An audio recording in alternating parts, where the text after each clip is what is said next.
Hi, Scott here from SEAT-CUPRA-NET. We are here with the CUPRA Leon VZ3.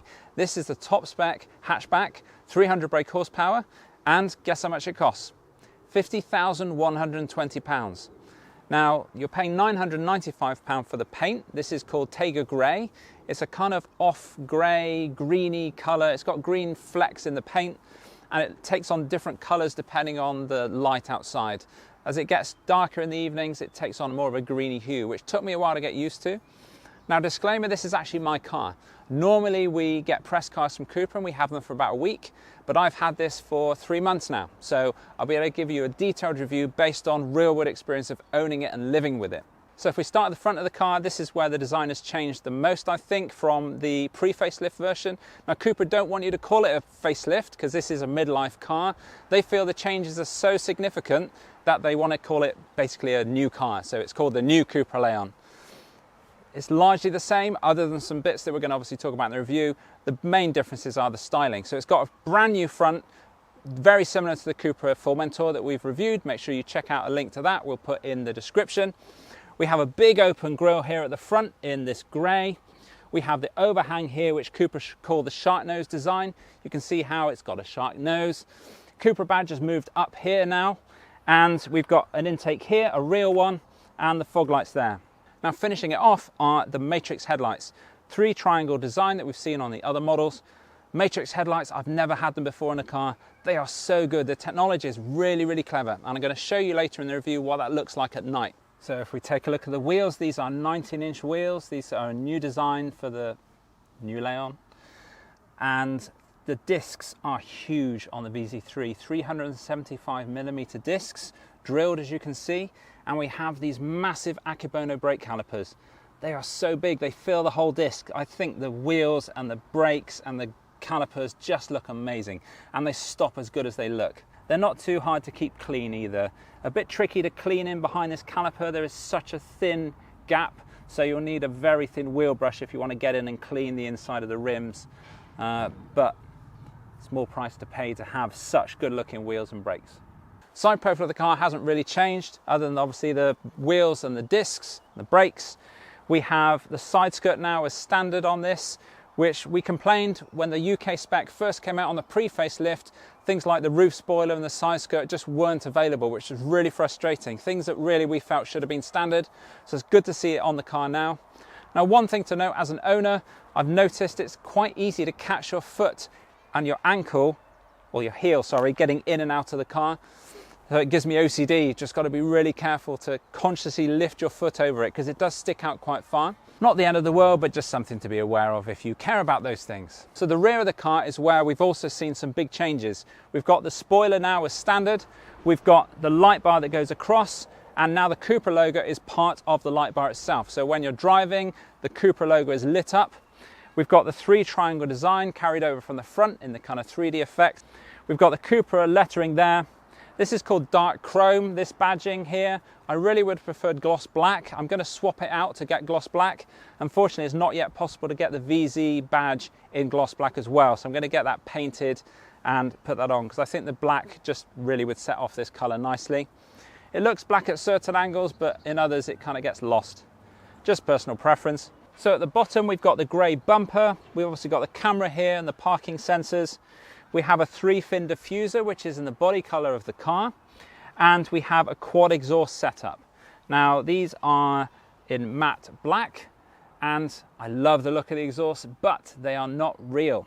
The real exhaust pipes are actually sat behind these. Now, the good news is it is still a quad exhaust setup behind the scenes. And on a cold morning, when you see the fumes coming out, they do come out of these pipes. They don't seep out through the bottom, which would be a bit of a giveaway. Not the end of the world, and probably done for cost-saving reasons, but I do like having a quad exhaust. It's my first car with a quad exhaust. I think it looks really sporty. So getting into the front, and be careful of that side skirt, remember. Oh, these seats, they are so good. I love these bucket seats. It's probably my favorite part of the car.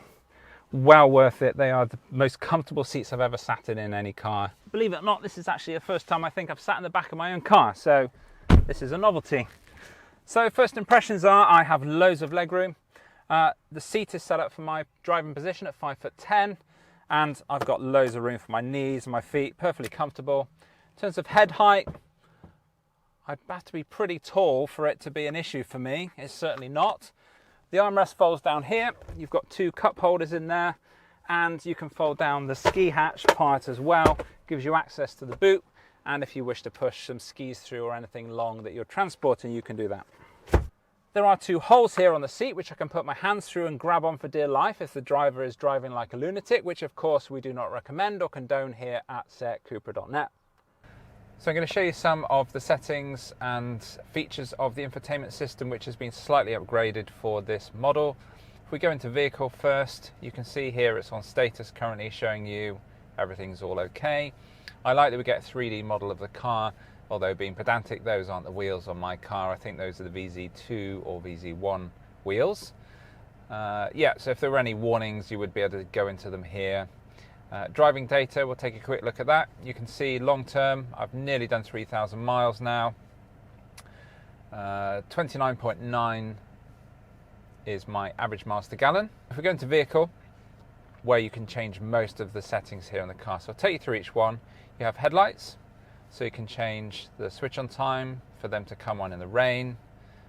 Travel mode if you're driving on the left or the right. We go back here, we've got mirrors, so you can choose for them to adjust synchronously, lower when you go into reverse, and fold in when locking. I turn that off when I'm washing the car, because obviously I want the mirrors to be out, but the car locked usually. And if you go back, we have the comfort light. So this is the animation. You can turn the animation on and off. It does this cool animation, this kind of sweeping thing when the car is unlocked or locked. And switch on approach uses the keyless entry to detect when you're approaching without even touching a button. You see that animation. And the coming home light duration is how long the lights stay on when you've locked the car. I've turned that on to max. Oh, and then if you scroll down, leaving home, and you've got different choices of animation. Well, tail lights on or off on the animation there. You think because it says animation 1, there'll be an animation 2. There isn't. Turn signals dynamic. I think that's like the sweeping effect when you're indicating. You can turn that off as well. If we go to tyres, that's where you'd set your tyre pressures when you've checked your tyres or filled them up. And you can turn on the speed warning for your tyres if you're on winter tyres. Now, what some people might miss is there are more options. So you swipe across, we have brakes. ESC on, again you can turn that off with a button down here, which you can't see where I'm pointing probably, but it's down by the gear selector. Roll away protection, not a lot there under brakes. Keep going, windows, convenience opening. So convenience opening is when you hold down the unlock button of your car, and all the windows will then come down, or you can choose it to just do the driver's window. Open and closing. Keyless, as I mentioned, I've turned that off, but you can turn that on. If I turn that on, you can then have it to lock the vehicle automatically when you walk away, and unlock it automatically when you approach. That obviously is in constant communication then with the key, which I think has certainly drains the battery of the key, as well as the car a bit more. Central locking, you can choose to unlock all the doors or just the driver's door again. So let's turn that back off. And we have one more here, which is wipers. So here is where you can wipe automatically in rain. Rear window wiping in reverse gear. And wipers in service position. If you need to, when you're cleaning your car, the wipers are actually tucked below the bonnet. So if you want to lift them up to clean underneath, you've got to be very careful that they will actually foul on the metal of the bonnet. So that will put them up into a vertical position so you can wash the car, or wash the window if you want to in that way. Okay, that's the exterior. So if we go into interior now, you can see we have a view here of the instrument cluster. So you can just, that's basically resetting your driving data, what is shown on the instrument cluster in front of you. Interior lighting. Now there's 2 ways you control the lighting, and I'll show you the others in a sec. This is just the brightness. So I turn that up I turn that to full. And that's it. That's all you've got there under vehicle. Now, talking about lighting, if we go back to the app menu here, we have an app for lighting specifically. So if I go into that, You can see here is where you can choose the color scheme of the car. Now I like it to be, I think I've set it into, yeah, I've got a personalized one here. So it's got some presets, but if we go into the personalized one, you can change the color of the LED strip across the top. I like it all red, but you can really configure it to your heart's content. You can change it to blue. Obviously you can't see that at the moment because it's daylight. You can change the lighting on the door card here, so you can have different colors as well. And again, you can change the brightness of different lights around the interior. I tend to like it on red all round and as bright as possible because I think it looks cool. And there's some more settings under lighting as well, so you can turn the light effects on or off. I think the light effects are things like the animation when you get in, not the indicator when there's a car passing you, when the yellow lights up just next to the wing mirror on the interior. That's it under lighting. What else can I show you? We have the drive profile. So I've talked about this a bit in the driving part of the review, but if we go into individual, I can show you my settings here. So I have dynamic chassis control up to full CUPRA, but you have a slider here, so you've got quite a few variations. I should probably play around with it a bit more and see if I can feel the difference. I just like it to be to the max. Steering CUPRA mode, so the steering's the firmest. Engine performance, this is where I said if it's in CUPRA, that's when you only have the choice of the gearing of Sport Plus and Sport. So I've left that in performance. Engine sound pure, so pure turns off this imposer, so I'm actually hearing the engine sound naturally, but you can change it to CUPRA when it makes it sound a bit sportier, but it's obviously, you're into fake sound there. So I like pure. Active chassis, CUPRA. Air conditioning comfort, it's either comfort or eco, so I leave it in there.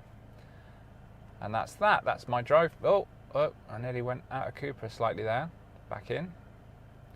That's my drive profile, but as I said, there are pre-selected ones.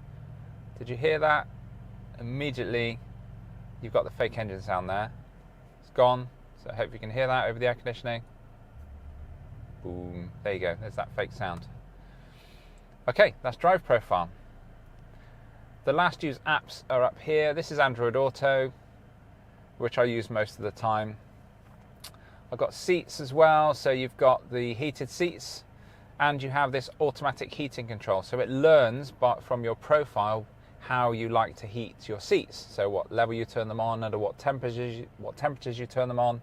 So it actually memorizes your kind of preferences there. I don't use that. I tend to just turn them on when I have a cold bum and turn them off when I get a hot bum. So there you go.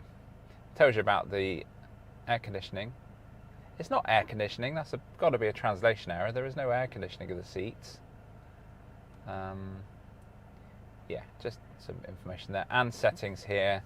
So you can restore the passenger profile or the guest profile, which is linked to the memory it has of how you like your seats heated.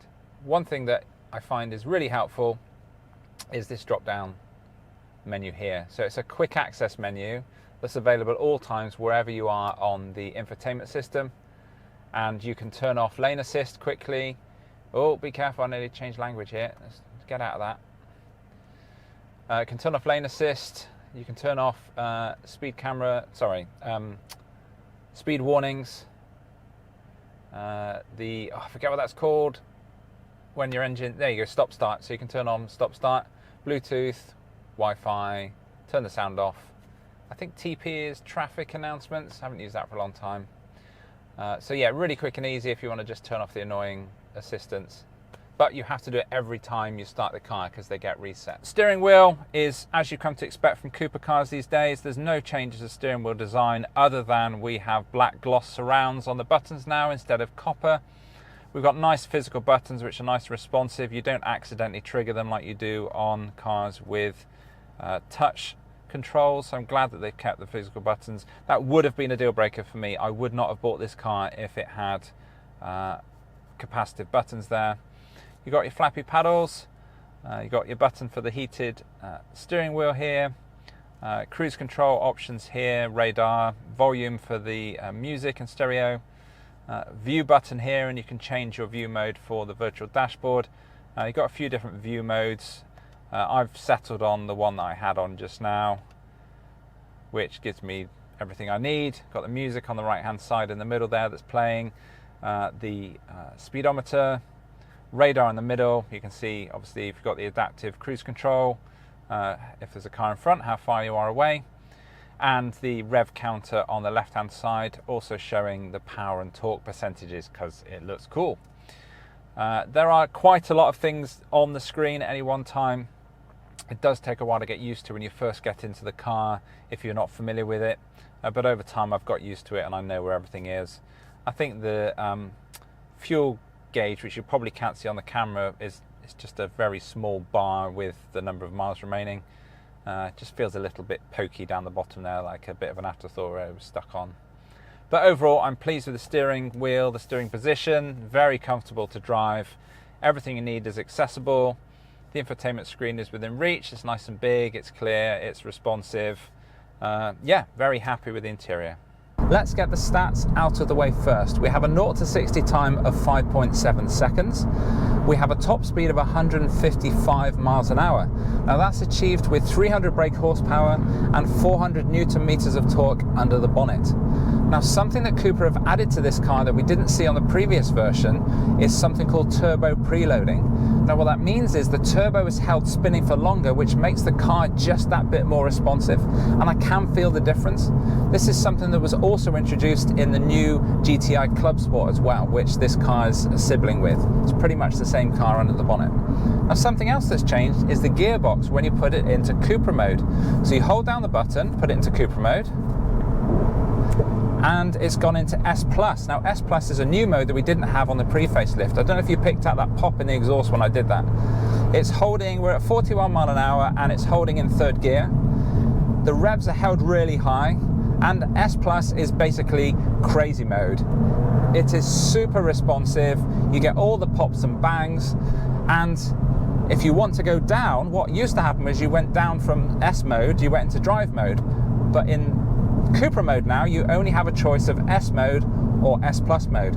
So Larry and not quite so Larry. Before, on the previous cars, it was Larry and drive. So what I've found is, and I'm gonna just change it out of CUPRA mode again, back into my personal one, I find I don't use CUPRA mode as much now because S and S+ are just a bit too full on for day-to-day driving, and I get it, that's the idea. If you want to have fun, you want to have a blast, hold down that CUPRA button and it goes into nuclear mode. And I'll take you for a spin in nuclear mode in a second. So let's look at the drive modes in a bit more detail now. We are in, well, let's go back into comfort mode. So the car starts in comfort mode. That's one of my complaints. I wish it remembered the mode you were in when you last used it. So I have this routine now. I get into the car, start the engine, put it straight into my individual mode. My individual mode is everything Cupra apart from the engine because of the S+ mode. So it's still nice and responsive, but we're going to hold down CUPRA mode now. The revs have risen. We've gone into S+ mode, third gear, 42 mile an hour. So in CUPRA mode, the car comes alive. It's insane. There is all the performance you would need. The engine sounds sweet. The exhaust pops and bangs. The steering is nice and tight. The suspension is firmer. And it's just, this S+ mode just takes it to a Lariat level. Obviously that turbo preload is going to be working as well as it can. And it sounds so good. Handling is just as you expect, tight, nice and firm on the corners, not a lot of body roll. It's a hoot to drive. I have no complaints about the driving experience. In terms of power, it's plenty. My last car I had a tuning box fitted. It was a 300 brake horse. Sorry, before my last Ibiza I had the Mark III CUPRA Leon with 300 brake horsepower, and I had the tuning box fitted, which took it to 380 brake horsepower. It was hilarious. I haven't felt the urge to stick the tuning box onto this car yet. Now, obviously, Cupra now provide a 5-year warranty, and fitting a box like that will invalidate your warranty, so beware of that if that's something that you choose to do. But I thought I would miss the power when I got this car, but I'm happy with it. Maybe I'll get bored in 1 or 2 years' time, we'll see. But for me, the performance is more than adequate. It's plenty fast. And I don't know how much is down to the S Plus mode and the improved gearing. It just feels faster. Right, I'm going to change it back to my individual mode. It's a bit more comfortable to talk to you now. So, let's talk about the things that I love about the car and the things that I don't love about the car. It is not perfect. So, things I love in no particular order are the looks. I think the facelift really has knocked it out of the park. As I said, pre-facelift I wasn't so convinced and I didn't feel the urge to get that one. When I saw the early shots of this, I knew I had to have it. It just looks mean. I love the road presence, I love the lights, and it certainly turns heads in this colour. I've had compliments on the colour just out and about. Second thing I love are the seats. If you've seen any of my other reviews recently, you will know that I love these bucket seats. They're the same seats in the CUPRA Leon VZ, they're the same in the Formentor facelift, and they are in the Leon now, obviously, and I love them. They are so comfortable. You've got electronic adjustment on both the driver and the passenger seat, including lumbar, so many different adjustments, and you can store up to 3 different settings, and they are heated, which I wasn't expecting, so that was a nice surprise as well to find that the seats were heated. The one thing I missed this doesn't have that the Born does is when you open the door you can set it to move the seat back to make it easier to get in, because the bolsters are quite high, and then when you shut the door the seat moves back into your position. For some reason that isn't on this car or the Formentor, but it is on the Born VZ. What else do I love about the car? Obviously the performance and handling goes without saying. The sound system, the Sennheiser speaking system. Someone was saying to me the other day that they read a review that wasn't particularly complimentary about the sound system. I am no audiophile, but I do love my music, and I think the sound system sounds great. I'm very pleased with it. I've listened to all sorts of different types of music, and it sounds perfect to my ears. I'm very happy with the sound system. Finally, the other thing I love about the car is the sound of the exhaust. It's just tuned so much better than I've heard on previous generation cars. It sounds great. There's a lovely purr to it. There's pops and bangs. It sounds great from the cabin as well as outside, and I'll do you some external footage of the exhaust a little bit later in the video. Be sure to check that out. But yeah, the exhaust sounds sweet when you start it up and when you're just burbling along. I love the exhaust.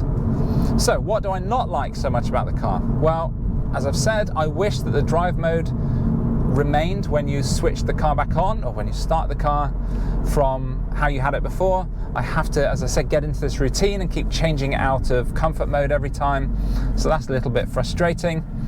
For a car of this quality and price, it has some creaks. There's a bit of a creak sometimes comes from the infotainment screen, and also there's something going on at the back which I need to try and find out what that is. A little bit disappointing. I don't hear it day to day because I always have the stereo on, but if the stereo is off I can hear creaks. So I had a flat battery within the first month of ownership. The VW tech that came out was brilliant. Couldn't quite pinpoint what it was, potentially due to the car being not used on long journeys for a while. Me cleaning the car with the doors open and the keyless entry constantly being in communication. Not 100% sure. He charged the battery up, said it was in good condition, and it has been fine since. I have personally turned off the keyless entry just because I got a little bit paranoid about it, and I wasn't really using it anyway. It's quite easy to just press the button when I need it. I know some of you will be fans of keyless entry. It's also a potential security risk, so I've just turned it off for peace of mind, really.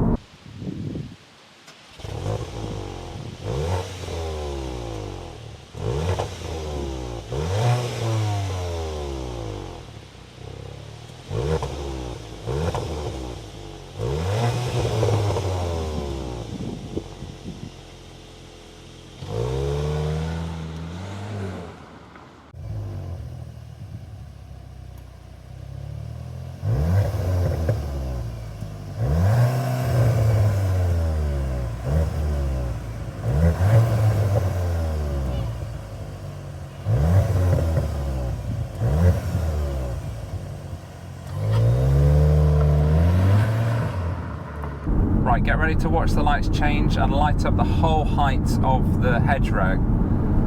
Once we get past this sign, it'll probably, there we go, look, that's just kicked in. It's amazing. It's like daylight. It's so bright. I don't know how well it's going to come across on the camera for you. The moths love it. I'm going to have moth guts all over. Now watch as this car comes past. You see that black spot up here? What it does is it sees the car ahead, and rather than dipping the whole beam completely, it just blacks out the patch where the car is coming, obviously not to blind the oncoming driver. We've got another car coming, so watch it happen again. Whole hedgerow is lit up, sees the oncoming car. You can see the lights kind of dancing around on the hedgerow up ahead. Car's gone, it's lit up the road there to the right. Another car's going to blank that out, and then you see it sweep back and light up that. It's fascinating to watch. I think this technology is absolutely amazing. First time I saw it, it just blew me away, and I definitely would not want to be without it now in a car.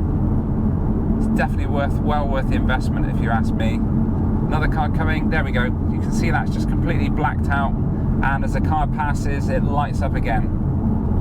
I sound like a kid with a new toy. It is so cool. So I just thought it'd be good to give you a little video of that to see that in action, because it's hard to describe until you can actually see it for yourself. So I hope you've enjoyed this review. If you liked it, please let me know in the comments and give me a thumbs up. And if you'd like to subscribe, we have more reviews on the way. And of course, be sure to check out our website at SEAT-CUPRA.NET. We are the original and largest SEAT and CUPRA community in the world. We have members from the UK, but also from Australia, America, and beyond. So be sure to check us out and come and say hi. Until next time.